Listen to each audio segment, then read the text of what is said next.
I poured my heart and soul into winning him over. But he was a fortress, and even after I became his girlfriend, he remained distant, his words as rare and precious as diamonds. Then I opened his laptop. In a folder named An Ocean of Longing, I found thousands of photos of another woman. It was in that soul-crushing moment that I understood. He wasn't cold by nature, he was just cold to me. My heart, once so full, turned to ash. I chose to let go, to walk away. But then he went mad, scouring the earth to find me. The computer screen blurred. I had been staring at it for so long that I'd forgotten all about the work documents I was supposed to be handling for Leo. Inside that folder, an endless scroll of photographs mocked me, each one a sharp, stinging slap to my face. The sound of the front door opening jolted me back to reality. I slammed the laptop shut just as Leo walked into the study, his shoulders slumped with exhaustion. "Are the files done?" he asked, seeing me sitting idly at the desk. Looking at him, I felt none of the usual joy that bubbled up inside me. Instead, a tremor ran through my body. He had been my everything, the sun my world orbited around since college. I had willingly given him every part of myself. Now, a leaden weight settled in my chest, making it hard to breathe. "I didn't do them today," I said, my voice shaking.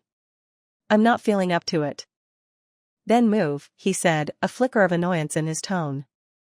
I looked at his face, as impassive and cool as ever, and I couldn't help but picture him late at night, alone with that folder. Did he whisper her name to the screen? Did he smile foolishly at her memory? Or did he ache with a regret that had nothing to do with me? It didn't matter anymore. Whatever he felt for those thousands of images, all he had for me was this glacial indifference. All my sacrifices, all my devotion, it couldn't change a thing. I dragged myself out of the study. As I reached the door, his voice stopped me. "You seem especially tired today. If you can't manage, don't worry about the late shift. I'll go take care of my mom myself." "Okay," I agreed immediately. "I really am exhausted." A flicker of surprise crossed his face. He probably hadn't expected me to accept so easily. The old me would have stayed awake for 48 hours straight if it meant I could be there for his sick mother. Back then, no amount of exhaustion mattered. The fatigue was a price I was willing to pay, because every glimpse of him was its own sweet reward. The old me was a machine, fueled by a relentless, hopeful love. But now, I was just tired. A bone-deep, soul-crushing weariness had taken root inside me. You should get some sleep then." The surprise was fleeting. He turned back to his work, his focus absolute. It was as if I wasn't even there. And why should I be? That folder of 10,000 photographs said it all. His coldness wasn't a personality trait, it was a tool, reserved specifically for me. A bitter laugh escaped my lips. I collapsed onto our bed, but sleep was a distant shore I couldn't reach. Leo came from a single-parent home. His mother was his entire world. After she fell ill, I had rented an apartment near the hospital so we could take turns caring for her. He took the first half of the night, I took the second. But her condition was chronic, and over time, the strain began to show. It wasn't just the mounting medical bills, it was the relentless drain on our time. The pressure was crushing him. I couldn't bear to watch him suffer, so I quit my job. I poured all my time and energy into being at his mother's bedside, freeing him up to work. "It's either my mom or my job," he'd once said, his voice raw with desperation. He couldn't quit his job, the medical bills were astronomical. But he couldn't leave his mother alone. I had made myself the solution, sacrificing my own future to fill the impossible gap in his life. And even that wasn't enough to compete with a ghost. I heard him enter the bedroom late into the night. I squeezed my eyes shut, pretending to be asleep. He stood by the bed for a long time, as if wanting to say something, but the words never came. A moment later, he left, and the front door clicked shut. Only then did I let myself breathe. I wasn't a crier, but my eyes burned as if filled with sand. I tossed and turned until 2 a.m, sleep a forgotten dream.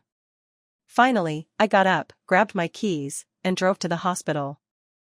Leo was asleep in a chair by his mother's bed, his face etched with exhaustion. His mother, however, was awake, her gaze soft with love and worry as she watched her son. She put a finger to her lips, signaling for me to be quiet, before asking me to help her to the restroom. Inside, she gripped my hand. "Hannah, are you two fighting?" "No, of course not, Auntie," I said quickly. "Please, just focus on getting better." But she saw through me. She sighed. "My son, he grew up without a father. It made him withdrawn, quiet. If he's done something to upset you, please, try to forgive him." Before I could reply, tears welled in her eyes. "It's all my fault. When he was young, his father gambled away everything we had and then disappeared to escape his debts. Leo had such a hard life because of me. And now I'm just a useless burden lying in a hospital bed. I've been holding him back his entire life." Her voice broke. "Sometimes I think it would be better if I just died." "Don't say that," I cried, holding her steady. "You have to think of Leo. If you were gone, he would be truly alone in this world. He would have no one." I tried to comfort her, but in the end, we were just two women clinging to each other and crying in a sterile hospital bathroom. She cried for her son. I cried because her son's heart belonged to someone else. When we came out, Leo was awake. He looked at me, his expression unreadable. "You said you were tired. I thought you weren't coming tonight." Before I could answer, he noticed our red-rimmed eyes. "What's wrong? Why have you both been crying?" "It's nothing," his mother said, pulling away from me and making her way back to bed. "Leo, you and Hannah should go home." "I'm fine. I can take care of myself. You don't need to stay up all night with me." "Mom, you're just being stubborn," he protested. But she shot me a look, a clear signal: "Take him home." I hesitated, then reached for his hand. I felt him flinch, a subtle, instinctive attempt to pull away. I tightened my grip, not giving him the chance. "Your mom is just worried you'll collapse," I said softly. "If you get sick, who will take care of her? Go home and rest." "I'll stay here. She'll be fine." Leo looked at me, his mouth opening and closing, but no words came out. He was always like this, a man of silences and half-finished thoughts. He was a stranger I knew better than anyone. Before, I had chalked it up to his personality. Now, thanks to those 10,000 photos, I knew the truth. It wasn't that he was cold, it was that his warmth was reserved for a memory. No matter what I did, his heart was still wrapped up in the past. Perhaps he was only with me out of necessity, because he needed someone, anyone, to help him carry the burden. And I was the fool who had willingly volunteered. "Both of you, go," his mother said firmly, breaking the silence. "But Mom, what if something happens?" "Don't argue with me," she snapped. "Just go. And Hannah, bring a chessboard when you come tomorrow morning. I'm bored. We can play." "Okay, Auntie. I'll bring it tomorrow," I promised. Without another word, I pulled Leo out of the hospital. He resisted the whole way to the car. Once inside, he finally spoke. "I know you've done so much for me. You're exhausted from all the late nights," he trailed off, fumbling for the right words. I leaned over and hugged him. "If you know that, then let's take the next step. Didn't you hear your mom? She wants us to be together. That's why she sent us home." I moved to kiss him. He turned his head away. His rejection sent the images of the photos screaming through my mind again. I knew about his first love. Her name was Isabel. She was the undisputed queen of our campus, stunningly beautiful, a talented pianist. Every time she performed, the auditorium echoed with the cheers of her admirers. He and Isabel had been together, but it lasted less than 2 months before she went abroad to study. That was when I started writing him letters. To my shock, he agreed to go out with me almost immediately. The night he became my boyfriend, we sat on the bleachers of the soccer field. He rested his head on my shoulder and asked me to just stay still, to let him lean on me. I was so ecstatic I didn't think anything of it. Later, one of his roommates joked, "Hannah, don't you think you look a little like Isabel?" I'd laughed it off. Isabel's a goddess. I couldn't even compare to her little finger. Now I understood. I was a stand-in. A substitute. A living, breathing reminder of the girl he had lost. How could I have been so blind? Even his friends saw it. Only I, the fool, was blissfully unaware, lost in a love that was never truly mine. Should we go back? Leo asked, strapping himself into the passenger seat and staring out the window. I took a deep breath and started the car. When we got home, he surprised me by asking, "Are you hungry? I can make you something." "No, I'm tired," I said, shaking my head. "You go to sleep. I'll call you when it's ready." He went into the kitchen and started busying himself. I watched him for a long moment, then the question I could no longer hold back spilled out. "Leo, have you ever, even for a moment, actually loved me?" His hands stilled. He didn't turn around. "Why would you ask that?" "I saw them," my voice was barely a whisper. "I saw the photos in the folder on your computer." Crash. The plate slipped from his grasp and shattered on the floor. The sound was like a thunderclap, and in that instant, my heart shattered right along with it. He didn't answer. I didn't need him to. I hid under the covers, replaying every moment of our relationship in my head. Hours later, he came into the bedroom and sat on the edge of the bed.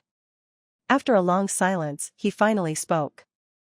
"At first, it's true. I did see you as her substitute." He paused. "But it's not like that anymore." "Do you believe me?" he asked, turning to look at me. I kept my eyes closed. I didn't know how to answer. I wanted to give up. I was so tired. But my heart ached with a love that refused to die. "I know you're not asleep," he said softly. "I should have deleted those photos a long time ago. But with my mom's illness, I haven't had time to think about anything else. If they bother you that much, I can delete them right now." I couldn't pretend anymore. I opened my eyes and looked at him. "Can you really let her go?" "I can." He leaned in and kissed me. It was the first time he had ever been the one to initiate it. He slipped under the covers beside me. "I want to marry you," he whispered. 2 months later, his mother was finally discharged from the hospital. We stayed in the rented apartment to make her follow-up appointments easier. The mid-autumn festival was approaching, and she kept insisting that I invite my parents over for a meal. She had things she wanted to discuss with them face to face. I knew what that meant. Her prognosis wasn't good. This was her way of making final arrangements, of ensuring her son would be taken care of. If all went well, they would talk about our wedding. I squeezed Leo's hand and nodded. The day of the festival arrived. I went out early and bought a car full of groceries. I had planned to cook with Leo, but his mother shooed us out of the kitchen, insisting she would prepare a feast for my parents herself. When my parents arrived, my mom scolded me for letting her work alone and tried to help, but she was gently pushed out as well. A little flustered, my mom started chatting with Leo instead. He looked uncomfortable. His phone was dying, and he asked me to take it to the bedroom to charge while he tried to keep up with my mom's questions. I plugged it in, and the screen lit up with a new message notification. "Are you there?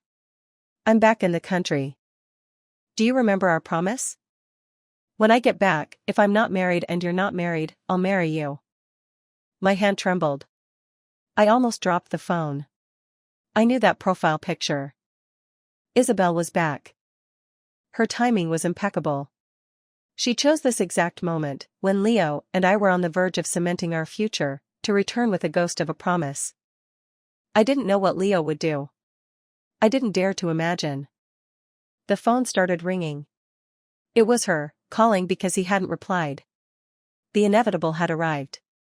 No matter how much I tried to deceive myself, this was a confrontation I had to face. I walked back into the living room. "Hannah, what took you so long?" my mom asked. I ignored her and handed the phone to Leo. "Someone's calling you." The call had already ended. He saw the missed call, then read the messages from Isabel. A dazed, unsettled look came over his face. "What is it, Leo? Is something wrong?" my mom asked kindly. He looked pale. "It's, my boss from work. There's something urgent. Auntie, I need to step out and make a call." "Oh, of course. Work is important. Go ahead," my mom said with a cheerful nod. I watched him walk out the door, phone in hand, and my heart felt like it was being squeezed in a vice. He was lying. It wasn't his boss. He was calling his first love back.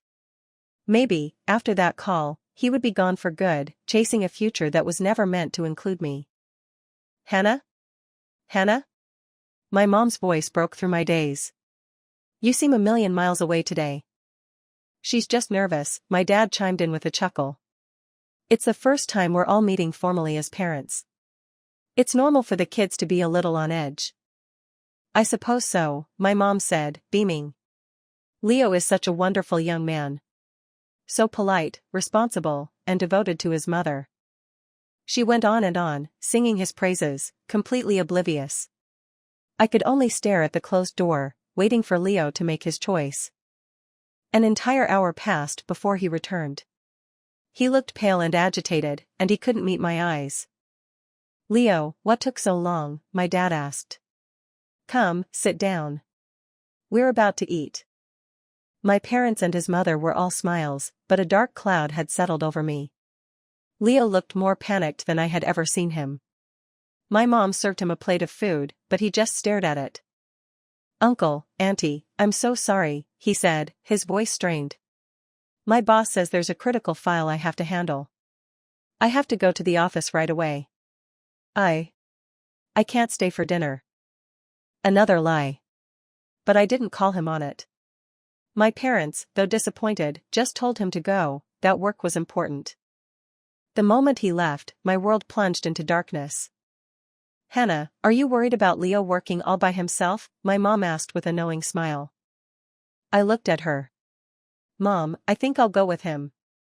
To keep him company." "That boss of his," she grumbled. "Making people work on a holiday." Then she smiled at me. "Go on, then. Be safe on the road." "Okay," I said, jumping up and rushing out the door. I heard my dad chuckle behind me. "That girl. She's just like me. Always looking after the people she loves. I'm telling you, if Leo marries our daughter, he'll be the luckiest man in the world." I drove straight to the airport. I searched frantically through the crowds. And then I saw them. In the taxi queue, wrapped in each other's arms. Leo and Isabel. I collapsed onto the cold tile floor. In that moment, I wanted to die. I was such a fool. Why had I ever allowed myself to hope? He had promised to delete the photos, but just 2 days ago, when I was helping him with a work file, I saw that the folder was still there. I drove home in a stupor. My parents were still there. Seeing my pale face, my mom rushed over, full of concern. I told her I was just tired and went to my room. I slept, a deep, dreamless sleep, from the afternoon until 5 the next morning. When I woke up, I went to Leo's room. He wasn't there. He hadn't come home. Of course. The true love of his life was back. What was I? Just a placeholder. A devoted, pathetic dog. All my hopes turned to dust. I pulled out my suitcase and started packing. At a little after 6, I was ready. I opened the front door to leave. And froze. Standing there were Leo and Isabel. I couldn't believe it. He was already so eager to bring her home. He saw my suitcase and his eyes widened in panic. Where are you going?" I stared at him. For some reason, he looked more flustered than I was, completely at a loss. Maybe my sudden departure had caught him off guard. "Does it matter where I go?" I asked, my voice flat and lifeless. "What do you mean by that?" he demanded, reaching for me. I dodged his hand. I was done. I was tired. I couldn't live like this anymore, a ghost in my own life. It was better for both of us if I just left. I pushed past him and headed for the stairs. Hannah, wait. Isabel called out.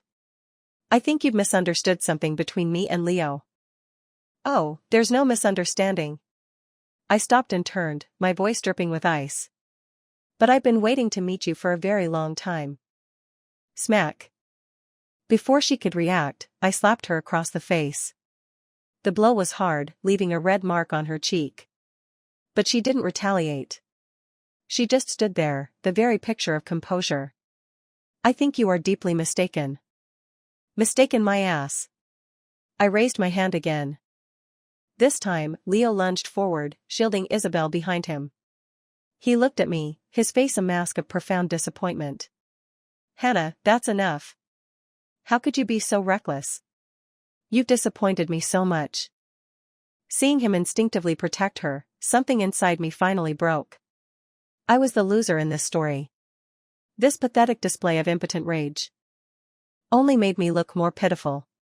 In Isabel's eyes, I must be a joke. The fool who took care of her man for years, only to be cast aside. You need to apologize to Isabel right now, Leo said, his voice cold and firm. I shook my head. I will never apologize to her. I know you're disappointed. So, goodbye. I turned and walked away. Hannah! Hannah! Stop, he yelled after me. I didn't look back. And for the first time, I didn't feel that gut-wrenching sense of loss. It was as if that slap had purged all the pain, leaving behind a strange, hollow calm. As I drove away, I saw him in the rearview mirror, chasing after the car, shouting something I couldn't hear. I didn't stop. I didn't have the courage to. His calls started coming, one after another. I laughed, a bitter, self-deprecating sound. Why was he even trying? It was over. I turned off my phone. When I got home with my suitcase, my parents were shocked. Hannah, what happened? Why are you back so suddenly? My mom asked. When I didn't answer, my dad sighed. Can't you see? She obviously had a fight with Leo. I knew something was wrong yesterday. They were both acting so strange. Can you just leave me alone for a little while? I pleaded. They looked at each other, nodded, and left my room. At lunchtime, my mom knocked on the door. Hannah, come out and eat. I'm not hungry. Get out here, she insisted. Leo is here. He looks like he's been crying. You two need to come out and sort out whatever is going on. My heart stopped. What was he doing here? I put my hand on the doorknob but couldn't bring myself to turn it. I was a coward. I had never known I could be so weak when it came to love. Hannah, open the door, my mom called again. I took a deep breath, but just as I was about to open it, I heard his voice from the other side. Hannah, open up. We need to talk. Hearing his voice was like an electric shock. I backed away from the door. I was afraid. I didn't want to go back to that life. Hannah, you were never like this, he called, his voice strained. You're not opening the door because you're scared to face me. Is it because Isabel is back? I curled into a ball in the corner. He was right. I was terrified. I was a frightened little hedgehog, all spines and fear. After a long time, his voice stopped. I heard my mom talking to him. That girl, she's just like her father. Stubborn as a mule. Leo, let you and I eat. Don't worry about her. Your uncle and I will sort this out. Later that afternoon, his voice came through the door again. Hannah, I know what you're thinking, but it's not what it looks like. If you don't want to see me today, that's fine. I'll come back tomorrow. He was coming back tomorrow?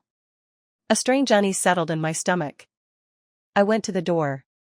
Can you just not come back tomorrow? You have her now. Why are you still looking for me? There was a pause. You're overthinking things. I'll come back when you're in a better mood. I heard his footsteps fade away. I opened the door. He was gone. I went to the kitchen window and saw him standing on the street below. Suddenly, he looked up, right at my window. I ducked out of sight, my heart pounding. That night, I left a note for my sleeping parents and slipped out of the house. I went back to our university town. Here, maybe, I could escape the fear. Here, I could just be. I walked the familiar campus paths, memories flooding back at every turn. I stopped under the old pine tree where we used to sit. He would lean his head on my shoulder and ask, if we ever broke up, would you be very sad? I was so naive then. Now I knew that in his eyes, I was just a shadow of someone else. Our breakup was always an inevitability. I smiled wryly to myself. I would be sad, I whispered to the empty air. But I wish you happiness.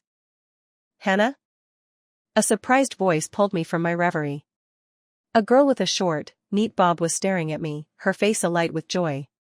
Hannah? What are you doing here? It was Chloe. We had been close friends in college. Just visiting old haunts, I said. This is great. I haven't seen you in forever. She sat down next to me. Are you here by yourself? Who else would I be with? Where's Leo? We broke up, I said, looking down. Seeing my expression, she quickly changed her tune. Hey, don't look so down. You're back at your alma mater. Let's be happy. It's lunchtime. I'll treat you to the cafeteria. I bet you've forgotten what it tastes like. Chloe was a masterful conversationalist, and she slowly drew me out of my shell. But sitting in the cafeteria, I couldn't help but remember all the meals I'd had there. With Leo. I used to be as chatty as Chloe, until one day Leo said, I wish you could be quiet for a minute, like Isabel. After that, I ate my meals in silence. Lost in thought again? Chloe asked gently. No, I said quickly. But she pressed on, her voice soft. You know, back then, everyone in our dorm could see it. That he was just using you as a substitute for Isabel.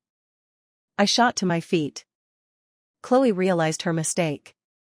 Oh, God, I'm so sorry. I thought you were over him. It's my fault, I have no filter. It's not your fault, I said, looking at her. It's mine. I turned and fled the cafeteria. She chased after me. Wait. Can I get your new contact info? We exchanged numbers, and I left. Back at my rented room, a message from Leo popped up, where are you? I typed and deleted a dozen replies. Then my mom called. Hannah, where did you go? You packed a suitcase. Are you running away from home? Mom, I just need to be alone for a while, I said and hung up. A moment later, Leo called. Tell me where you are. I'm coming to find you. No, I turned off my phone. I slept from day until night. It turned out my sleep quality was actually quite good when I wasn't torturing myself with thoughts of him. Now that I was trying not to think at all, it was nice. In the middle of the night, I turned my phone back on. Dozens of messages and missed calls. My parents, his mother, but mostly, Leo. I ignored them all and sent a single text to my mom, I'm fine. Please don't worry. She replied with a voice message almost immediately. You come home right now and give me a grandchild to hold. Then I'll be too busy to worry about you. I smiled. My mom was still the same. Just as I was about to reply, I noticed I'd been added to a new group chat. It was our old university class group. Chloe must have added me. They were planning a reunion. Chloe had tagged me several times, asking if I was coming. As I scrolled through the messages, a new member was added. The profile picture was instantly familiar. It was Leo. I dropped my phone, then scrambled to pick it up, trying to leave the group. But he was too fast. He tagged me. Hannah, I know you're in here. Say something. Even if we're breaking up, we need to talk it out properly. His message sent the group into a frenzy. What's going on? Leo's here. Hannah and Leo broke up? He chased her all the way to the group chat? Hannah must have been the one to dump him. Then, another person was added. Isabel. She posted a single smiley face. I didn't hesitate. I left the group. Immediately, a private message from Leo appeared. I know you're there. Just say something, please. Is this because I went to the airport to meet Isabel? Come back. We need to clear things up. His messages kept coming. My hands trembled as I stared at the screen. I didn't understand why he was doing this. Wasn't a breakup what he wanted? He could be with Isabel now, openly and honestly. He wouldn't have to pine over those 10,000 photos anymore, the ones in the folder named An Ocean of Longing. A friend request popped up. It was Isabel. The message read, I'm Isabel. Hannah, you must have misunderstood a lot of things. I think I need to explain. I turned off my phone. The next morning, Chloe called. Hannah, what is going on with you and Leo? He called me last night. He was crying. He told me some of what happened and begged me to help him, to tell him your address. But I don't know where you are. Hannah, he was really heartbroken. Maybe you should just call him back? You two need to talk. I was silent for a moment. Imagine you found a folder on your boyfriend's computer with 10,000 photos of another woman. Imagine you saw them with your own eyes, rushing into each other's arms. What is there left to explain? Chloe was stunned. But, maybe it's a misunderstanding? He was crying so hard last night. I've known him for years, and I've never seen him like that. Enough. I cut her off. Can we please not talk about him anymore? She hesitated. Hannah, I still think, no matter what, you two should sit down and talk.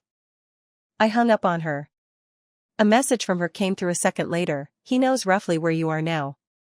He's on his way. My heart leaped into my throat. He knew what city I was in. And through Chloe, he'd probably guessed I was near the university. Still, it was a big city. He wouldn't find me. I got up, got dressed, and went out to a job interview I had scheduled. I wanted to settle down here. I got the job. On my way back, I saw it. A flyer taped to a lamppost outside my apartment complex. A missing person notice. With my picture on it. I never imagined he would go this far. Panic seized me. I didn't want the job anymore. I just wanted to pack my bags and run, to go somewhere he could never find me. But when I reached my apartment door, he was already there. Seeing Leo standing there, my heart stopped for 3 full seconds. When it started again, it was a frantic, panicked beat. I tried to turn and run. It was too late. Hannah, he yelled. I didn't look back. I just ran, down the stairs, as fast as my legs would carry me. I heard him shouting behind me. I ran and ran. In my peripheral vision, I saw him stumble and fall, but he just sat there on the ground, his eyes locked on me. I didn't know what he was saying. All I knew was that I had to run, because I was too afraid to face him, to face this relationship, ever again. I thought I could get away, but when I reached the gate of the complex, Chloe and Isabel were there, waiting. They blocked my path. Hannah, they both grabbed one of my arms. Hannah, enough. Stop running away. Isabel yelled. You have no right to tell me what to do. I shook off Chloe and slapped Isabel again. This time, she fought back. We tumbled to the ground, a mess of flailing limbs and furious tears, until we were both bruised and breathless. A few moments later, Leo limped over. He didn't try to break us up. He just watched. When we finally stopped, glaring at each other, he asked, Are you done? He walked to my side. If you're done, come back with me. No. We're over, I said, wiping a trickle of blood from my lip, my eyes still fixed on Isabel. She glared back at me, equally battered. You're crazy, Hannah. Leaving Leo was the biggest mistake of my life. If I hadn't left, he never would have fallen. For a lunatic like you. If he would just say the word, I would marry him right now, so he wouldn't have to suffer, chasing a madwoman all over the world. I didn't understand. Leo liked me? Not her? Impossible.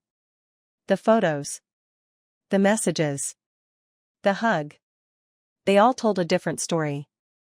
Okay, everyone calm down, Chloe said, stepping between us. Let's all just talk this out, face to face. She led us back to the campus. We sat on the edge of the basketball court, watching some students play, none of us saying a word. Finally, Leo broke the silence. I remember you both used to love watching basketball. Instead of fighting, why don't you settle this on the court? Fine, I said without hesitation, my eyes locked on Isabel. You're not scared, are you? She scoffed. Only if you are. We borrowed a ball from the students, who gathered around, intrigued by our death match. It was brutal. We used knees and elbows. There were no rules, only victory and defeat. I thought I would win, but at the last second, as I went for a shot, she tripped me. She grabbed the ball and scored. As the ball dropped through the net, I sat on the court, defeated. I win, she said, looking down at me. Before I could answer, Leo rushed over. He pushed Isabel aside and knelt beside me.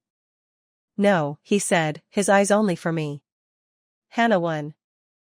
At least in my eyes, you're the winner. I will only ever choose you.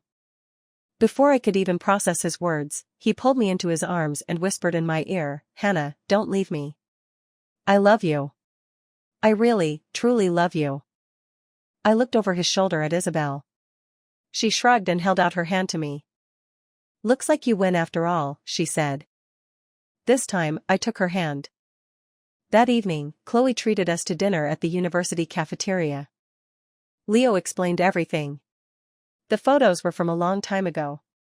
After his mother got sick, his life was a blur of work and caregiving. He had completely forgotten they were even on his computer. After I found them, he had meant to delete them, but he got distracted by work. When Isabel messaged him, he went to the airport to see her one last time, to officially say goodbye and close that chapter of his life.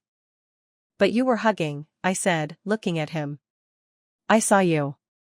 Isabel rolled her eyes. Are you that jealous? You ran all over the country because of a hug? I shot her a glare. She sighed. Okay, fine. That one was my fault. After he explained everything, I figured we should at least have a proper goodbye hug. My mistake. As an apology, I'll eat 2 bowls of rice tonight. Get out of here. That's your apology? I said, not knowing whether to laugh or cry. She grinned sheepishly. It's a common gesture overseas. Love is selfish. I insisted, looking her straight in the eye. Chloe giggled behind her hand. Leo just took my hand in his. Don't ever leave me again, okay? I looked into his clear, earnest eyes. All my hesitation melted away. I pulled him close and kissed him. A chorus of protests erupted from Isabel and Chloe. Hey! Hey! Stop that. We're eating. This is a cafeteria, have some decency. You'll corrupt the poor freshman.